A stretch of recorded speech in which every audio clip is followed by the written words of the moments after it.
Halo guys, selamat datang di podcast Petani Muda Talks. Smart Tani Auto Cuan.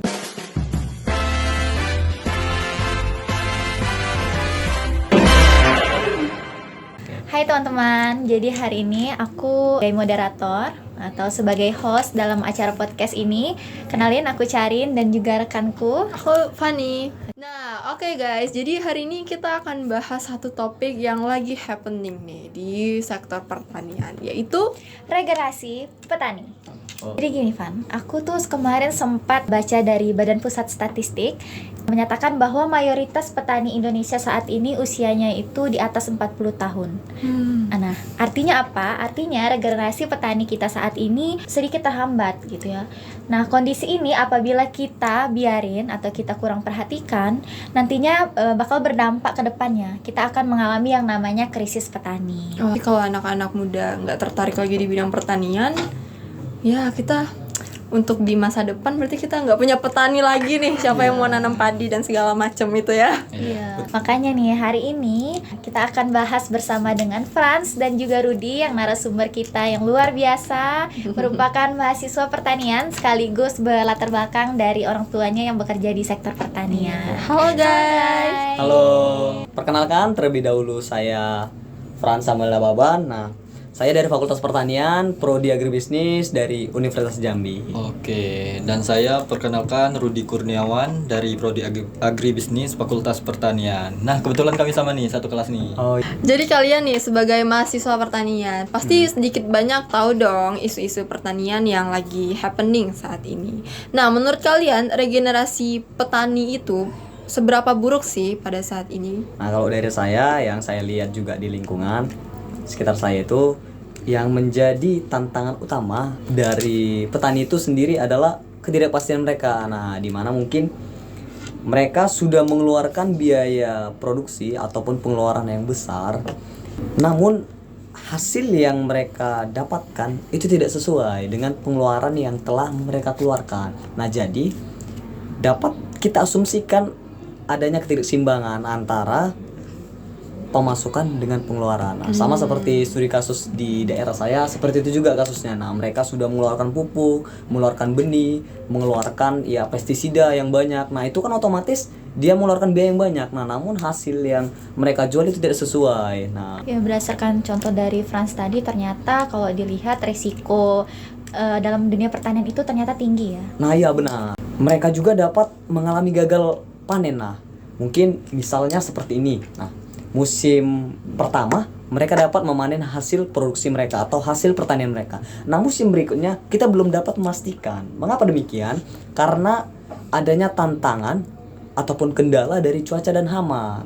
Seperti itu mungkin. Jadi memang kondisinya tuh kurang stabil ya untuk Iya, betul sekali. pendapatan dan pengeluarannya juga tidak seimbang. Nah, ya Mungkin benar, itulah ya beberapa faktor yang bikin anak-anak muda zaman sekarang tuh nggak tertarik di bidang pertanian. Mereka mungkin lebih tertarik di bidang-bidang yang menjanjikan seperti teknologi, ya kan, Ya, kesehatan, mungkin yang lain-lain. Nah, untuk kamu sendiri Rudy, kan mahasiswa pertanian nih, pastikan belajar soal pertanian ya. Harusnya nanti mungkin setelah lulus akan berencana berkarir di dunia pertanian. Kita kan sebagai mahasiswa pertanian, harusnya kan emang lebih tertarik dari yang lain soal pertanian. Nah, kalau untuk melanjutkan karir di dunia pertanian, itu jujur saya masih ragu-ragu gitu. Kamu kan berasal dari keluarga yang berkecimpung lah ya di Oh, bidang iya, pertanian. Itu kan suatu privilege harusnya buat kamu. Jadi kamu nggak perlu repot-repot lagi gitu. Yang dibilang Fani tadi soal privilege itu benar. Cuman kan saya melihat realitanya. Jadi kondisi di lapangan itu tidak selalu sama dengan yang kita pelajari di kampus. Nah, itulah yang membuat saya ragu-ragu untuk berkarir di dunia pertanian gitu, Fani. Mungkin saya juga sejalan ataupun sepemikiran dengan apa yang disampaikan saudara saya Rudy. Nah, jadi memang terkadang ya teori yang kita dapat di kampus itu tidak sesuai dengan realita di lapangan. Memang betul kita diajarkan ya cara menanam yang baik, pengendalian hama, pemupukan yang baik, dan juga penggunaan pestisida yang dianjurkan. Nah, seperti itu. Namun, kita harus melihat kembali apa yang terjadi di lapangan dan apa yang harus kita berikan pada lapangan tersebut. Karena memang case-nya di setiap daerah ataupun di setiap tempat itu berbeda-beda case-nya. Namun tidak berarti kita tidak bisa terjun ke lapangan. Nah, mungkin inilah mengapa anak muda itu secara penuh ataupun secara sadar mereka menyatakan ragu. Selain faktor, tadi kan faktor ekonominya yang tidak seimbang, Oke. dan juga teori yang dipelajari tidak sesuai dengan kondisi di lapangan. Nah, selain itu ada nggak faktor-faktor lain yang lebih personal mungkin? Kenapa sih anak-anak muda itu jarang tertarik di bidang pertanian? Oh tentu, mungkin ada yang menjadi suatu faktor yang krusial. Faktornya adalah mindset. Nah, terkadang banyak mahasiswa ataupun para anak muda, mereka sudah ragu untuk memulai, padahal tidak semenakutkan itu untuk memulai hal yang baru. Nah, ada juga asumsi yang dari dulu sampai sekarang ini masih saya dengar. Ada beberapa orang tua yang walaupun sudah di bidang pertanian, mereka menganggap bahwasanya pertanian ini tidak bagus, tidak menjanjikan ya. menjanjikan. Banyaklah lainnya mereka menyampaikan. Banyak stereotip ya. Nah, itu karena orang tua sudah mendistrak. Kamu jangan jadi petani ya, nak. Nah, seperti itu mungkin. Wah, sayang banget ya. Padahal sektor pertanian ini sektor yang sangat penting bagi kita, tapi malah kurang diminati bagi anak-anak muda saat ini. Padahal kalau kita pikir tanpa adanya petani, mungkin kita tidak bisa memenuhi kebutuhan pangan kita secara maksimal. Ya, jadi kan kalian tadi sudah menyampaikan faktor-faktornya gimana, kenapa anak muda nggak mau jadi petani. Ada nggak solusi yang bisa kalian berikan gitu, agar anak-anak muda ini bisa lebih tertarik lagi lah di bidang pertanian? Oke, jadi menurut aku pertanian sekarang itu memang harus diarahkan ke arah modernisasi gitu tentang teknologi pertanian. Jadi teknologi ini bukan sekedar gaya-gayaan kita di lapangan Oke, gitu, betul tetapi juga harus menjawab kondisi permasalahan petani di lapangan.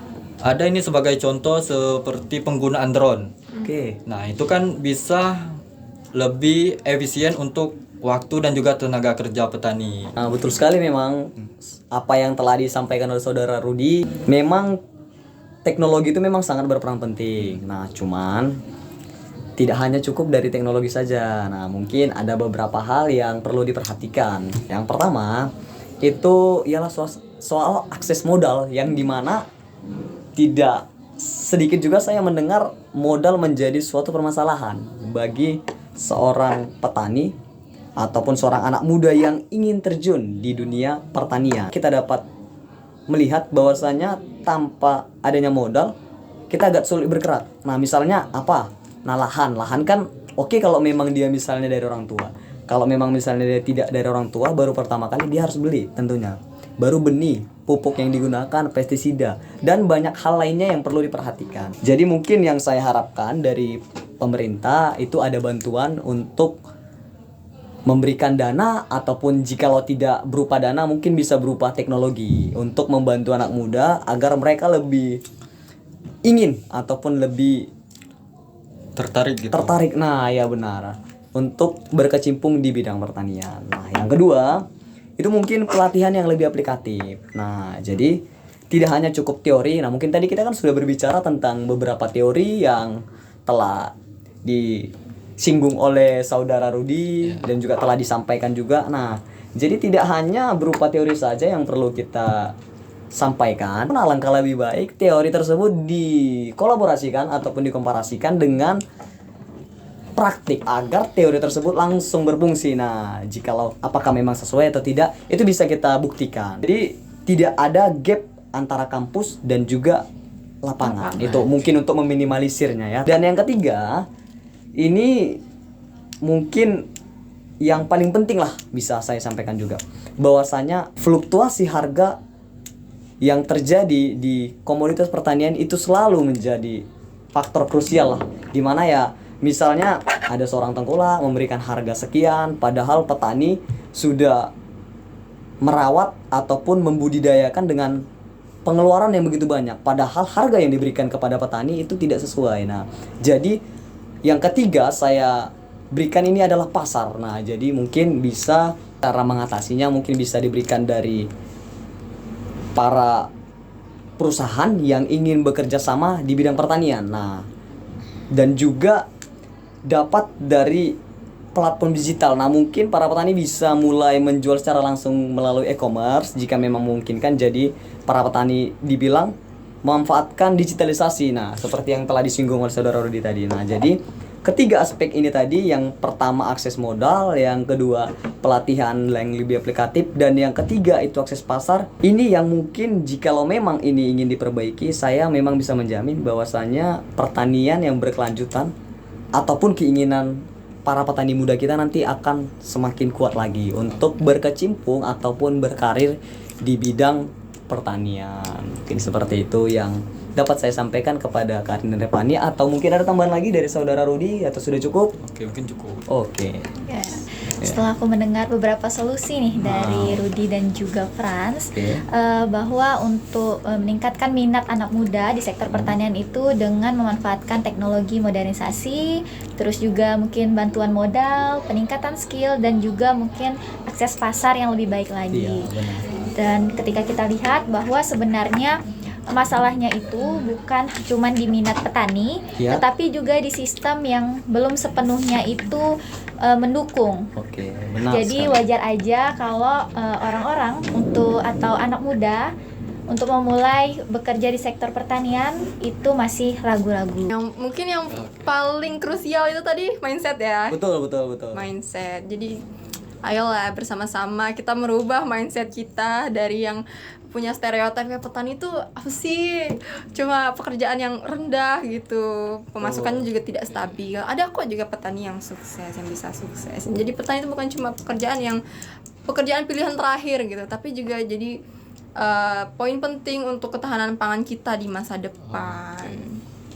Sesuai sih dengan jargon kita tadi. Iya, Smart tani auto cuan. cuan. Jadi Betul sekali, betul kita secara smart gitu. Jadi pasti auto cuan. Kalau kalian petani bisa bertani dengan smart, nah Pasti kalian bisa cuan. dapat cuan.